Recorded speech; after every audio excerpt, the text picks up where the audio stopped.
Welcome to the Sophia Talks podcast. I am your host, Sophia Simpson, and I am coming to you just me, myself, and I today. I don't have any guests on my show to bring you. But I do have a story to tell you, and this is not just any story; it's mine.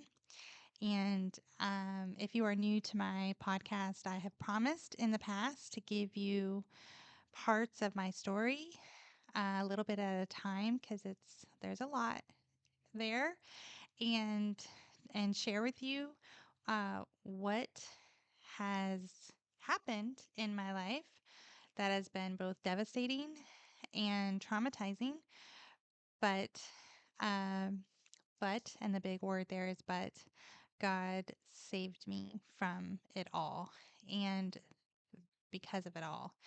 And I can only give him credit and um and praise him for what he's done in my life. Um in one of my previous podcasts I talked about the sexual trauma that I experienced when I was 9 from a stepfather who I should have been able to have trusted, and um, ended up not trusting him, obviously. And um, actually, I said a prayer, and the Lord helped me um, forget those memories um, almost right after it happened until 30 years later. And it wasn't until I was in my late 30s that I was recovered those memories because of nightmares that forced me to recover them and forced me to deal with the trauma. And um, that that's my previous podcast called an honest talk. I think is what I called that episode. It's in season 1, and I would invite you to listen to how God redeemed me in that story too. The story I'm going to tell you today is um, I haven't quite decided if I'm going to tell you one or the other. And the reason is because they're so similar. They're very different, but they're very similar. I lost both my parents to homicides, and um, I would say I think about 30 years apart from each other. I was a month before my 14th birthday with my mom, and I was in my early 30s with my dad, and also 20 years apart. Both devastating, both traumatizing. And I don't think I made a decision on which one I was going to tell you about until right this minute when I remembered one particular memory that was directly responsible for saving me from the terrible devastation and the terrible grief that um, came with my mom's homicide. Um, Now, her death has been closed as a suicide, but in my utter belief is that she was murdered, and I will keep it to myself who I think did it, as it's all speculation and it's nothing that's been proven. But the simple fact is her life was taken with a shotgun to her stomach. She did not die quickly. Uh, can you imagine dealing with this at 14 years old, dealing with these details? It was not. I didn't think I'd recover, honestly, and but it was a shotgun shot to her stomach. She died very slowly. She was not discovered until a week after her death, and she was found reaching for her phone. And the thing that killed me the most was that we were fighting. It all killed me, but we were fighting before she died, and we never did make up. I ignored her calls for months, um, and I will forever regret that till the day I die. And it has made a lasting impression on me to never keep an argument like that going, because you never know what life is going to do and take from you and what the Lord allows. And now, my mom, tell you a little bit about her. She had 6 children and then got her tubes tied so she'd have no more. And I was her last, I was her baby. We were extremely close. Um, uh, Even though she was an alcoholic and married 6 times, I loved and adored my mom. And there were times when I was an adolescent and I'd lash out, but for the most part, my mom could do no wrong. Now, I look a lot like my mom did, and so when I went to move in with my dad when I was 11, that caused a problem in the home because every time he looked at me, he was seeing a mirror image of my mom, and I would always defend her no matter what mistakes she made. So my dad was very we just we just were like oil and water. He loved me, but it was he loved my sister more. So he was a lot closer to my older sister than he was to me. So when my mom was murdered and her life taken, um, that started a path of very lonely grieving. My dad, I don't remember him giving me one hug the entire time I grieved for my mom. Um, and he he didn't know what to do with my grief. My dad was a 100% Greek man. Um, in my later years, when I forgave my dad of some of the things I'm going to talk about, um, um, we ended up having a beautiful, loving relationship.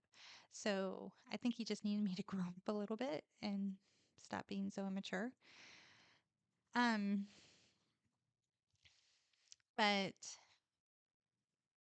when my mom died, he just and I completely lost all grip on reality. I went into a self-induced coma. I wouldn't wake up.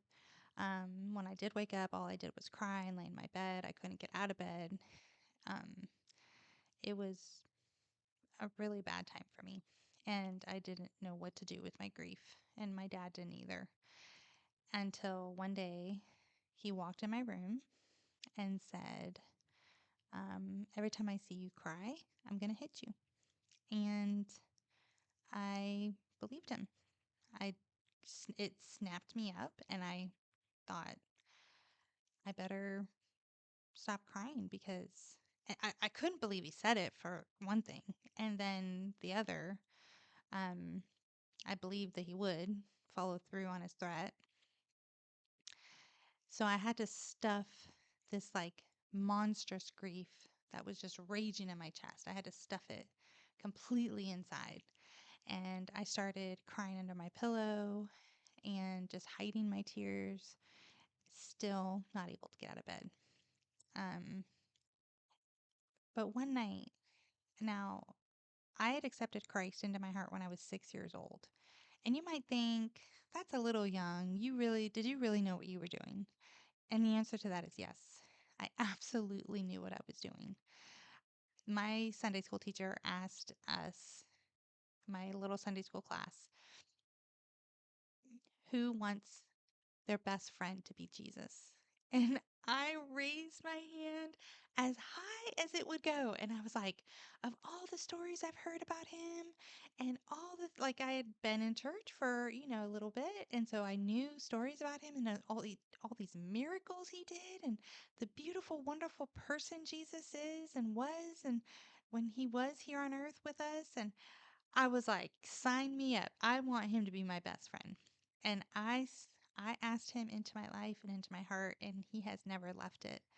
And I will tell you, my friends, that if you make that decision to have Jesus be your best friend, it's as simple as that. He will be your best friend and he will live in your heart, and the Holy Spirit will come into your life, and you'll be a different person. You will be a different person. And I was from that moment on. So, when that moment, when my dad came in my room and said to me, I'm going to hit you the next time you cry, I didn't have anywhere else to turn but Jesus.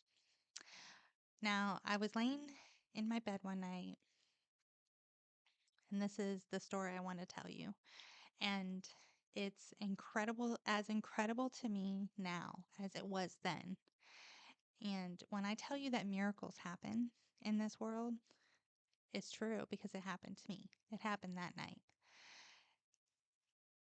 So, this is my story. I was laying on my side and hiding my tears under my pillow. And I started talking to my mom. I started saying, Mom, I just want you to hold me. Just one more time, hold me. And I shook my head and I realized she's never going to hold me again. She's gone. She's gone. And uh, so I realized how pointless it was to say those words. And so remembering, I mean, I hadn't walked into an English speaking church since I was 6 or 7 years old. And, but I remembered how it was to live with Jesus in my life. I had forgotten some over the years. I was 14, a month before my 14th birthday. But I remember thinking, okay, I'm going to change what I'm saying. And I started saying, Jesus, hold me. Jesus, hold me. And I just repeated it over and over and over. That's all I could say. In my brokenness, in my devastation, in missing my mom, I knew that if anybody could reach me, it would be Jesus.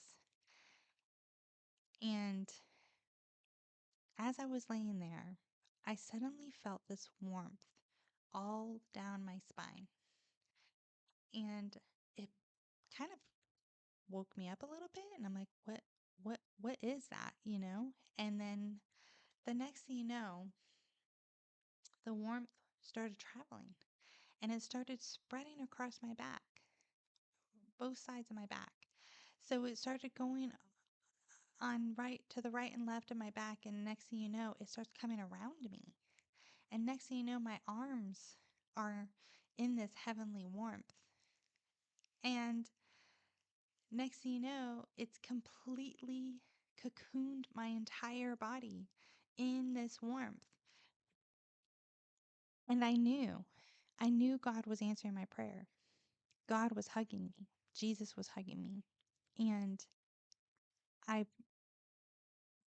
I tell you, this is the God honest truth. I was able, he healed me in that moment of that traumatic grief. I was able to get out of bed. I was able to go to school. I was able to function. Did I still mourn my mom? Yes, of course I did. I still missed her. I still loved her. I still wanted us to have had a healed relationship before she was taken from me. But I was functioning. Jesus healed the traumatic parts of my grief, and to where I could stand up and I could start living my life again. And I was reading, I've been praying about what to next talk to you guys about, what part of my story, because you know about the sexual trauma, you know now about my mom, and then I've told you about my dad. My dad was murdered by the Mexican mafia in Mexico City in 2010. And that's another story I'll tell you. Um, but as I was doing my Bible study this morning, actually, I was praying that God would show me scripture that I could share with you. And you can go to the back of any Bible, well, a study Bible usually, and you could look up different things about all kinds of subjects. And I went and looked up grief, and there were all these examples: Jesus crying, of Job crying, of David crying, King David, um, and even Joseph from the multicolored coat, and Joseph and his 12 brothers who sold him into slavery. He cried.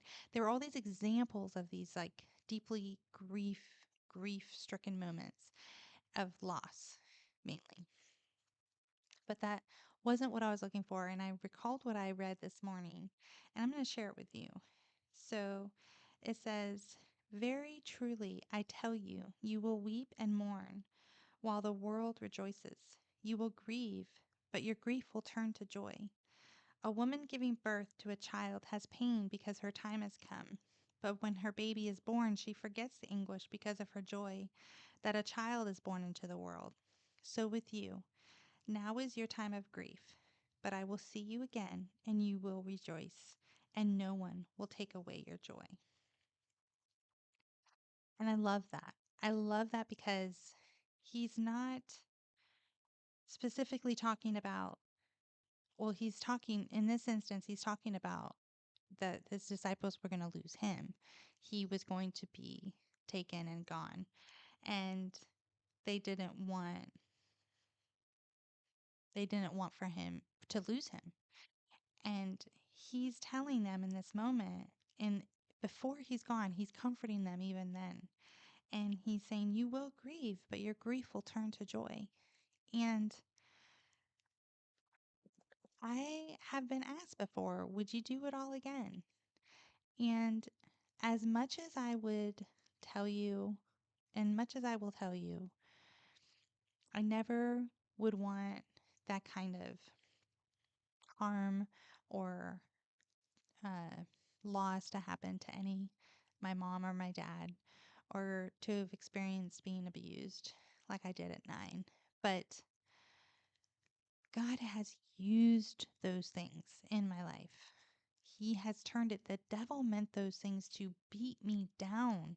He meant for those things to conquer me and to make me turn to drugs and alcohol and all kinds of things to distract me from life, and to be bitter and angry and joyless. And I am here to tell you that because of Christ, in each of these devastating moments, He has been there for me, comforting, sustaining, enabling, helping me, lifting me up.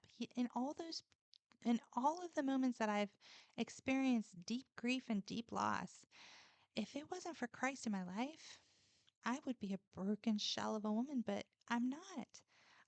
Anyone who knows me can tell you, I am so joyful. I'm a happy person. I'm cheerful. I'm positive. I look on the bright side of everything. And things God put people in my life to nurture those things out of me.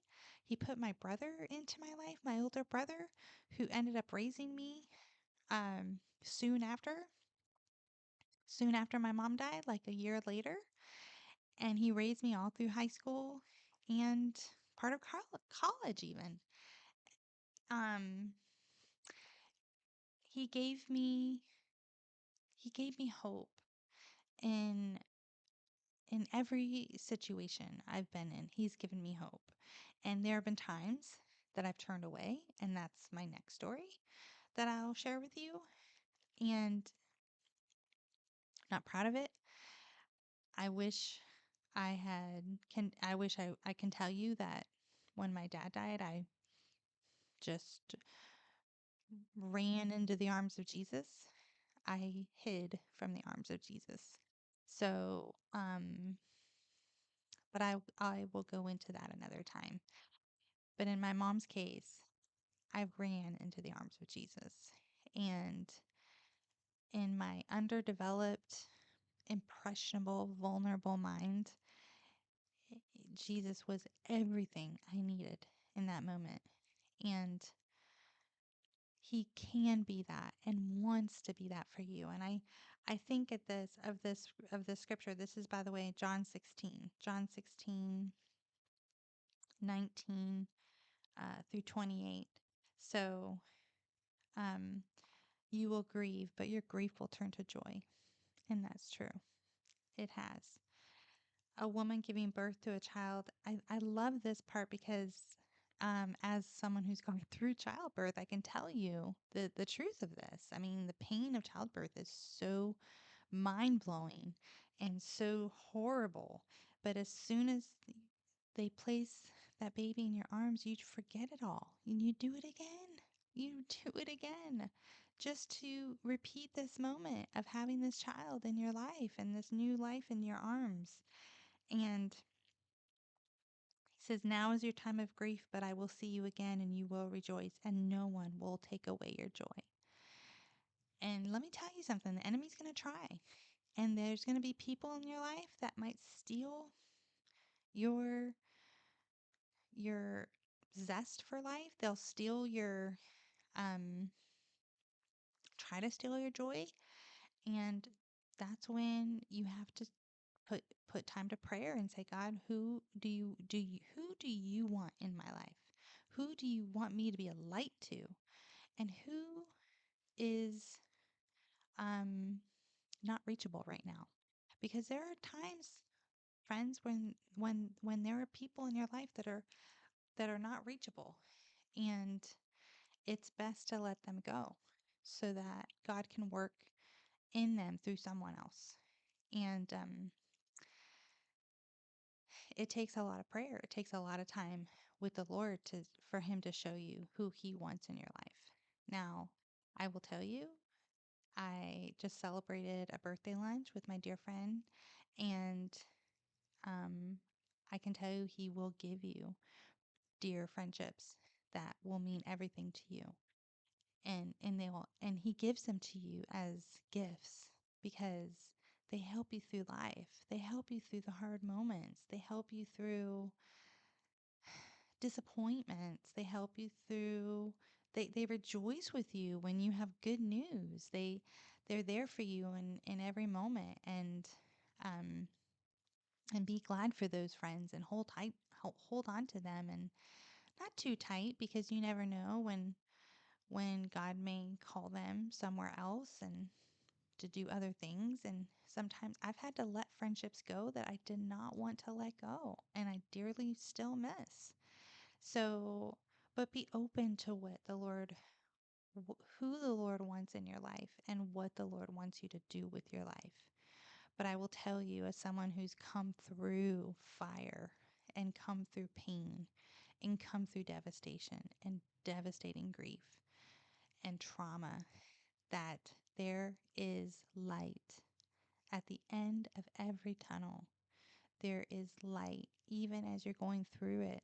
And it may look like a pinprick, it may look barely there, but Christ wants to be there for you through all of your situations and through all of your highs and through all of your lows, especially your lows. Listen, I will tell you, the most reachable times for me is when I'm in my lows. Isn't that horrible? But it's true. It's true because it's it's when we need him the most. And we reach out to him, and he's there every single time. You can grab onto him and and tell him how you're feeling and what's going on, and see what he can do in your life. And he's done different things for me at different points in my life. But no one can take away my joy. Just like how it says here. So it is with you. Now is your time of grief, but I will see you again and you will rejoice, and no one will take away your joy. And that is the everlasting truth. There's no other truth but that. And and I I have an example I can give you. So I do this, it's a sewing project, and it's called cross stitching. And there must be over two to 300,000 stitches in this whole thing. It's huge. It takes me 2 years to do one of them. I've completed one. I'm almost halfway through another one. And I was looking at down at my sewing project this morning last night, and I was praying about what I was going to talk to you guys about. And I looked at each stitch. Now I have probably 30 different colors of blue in this cross stitch that I'm doing. The variations are so minute, but they're there. And once you put all the stitches together, each tiny, and now the stitches are so small, I have to wear grandma reading glasses. I am 45 years old and I need these reading glasses to just see what I'm doing on these stitches because they're so minute and they're so tiny. But you put all of those variation of the blues, all of those variation of the grays, browns, um, tans, and you have like, once it's all done, once it's all complete, it sometimes takes me a month to do a section. But once I hold it out and I look at it, it's this gorgeous masterpiece. It's a beautiful, detailed, rich tapestry of like gorgeous details and the colors are and the color schematic is so broad and so diverse that once it's all together, it's this beautiful, breathtaking picture. And you can't see it from one stitch, but when you put them all together, it's there. Now, I am a woman of God, and my life has not been easy, but I have trusted God through it. Am I the poster child of trusting God? No, I'm not. And that's my next story that I'll share with you. But He has turned my grief into joy. I am a writer. I am now a podcaster. I am I have been a speaker at times, and I can tell you that life with God, life with Jesus, trusting Jesus has given me a life I never could have dreamed of. I am the woman I am because of him. And I want that for you. I want you to be the man of God that he wants you to be, the woman of God that he wants you to be. Because, friends, it's such a beautiful journey with him holding your hand. And that's what I wanted to share with you today. That was my story. So until next time, I will have guests on my show and we'll have lots of fun and silly moments. And I'll have authors on my show that can share with you what it's like to write a book and what it's like to tell a story. But for today, please know, trust Jesus with your life. I'm so glad I have with mine. So until next time, bye, friends.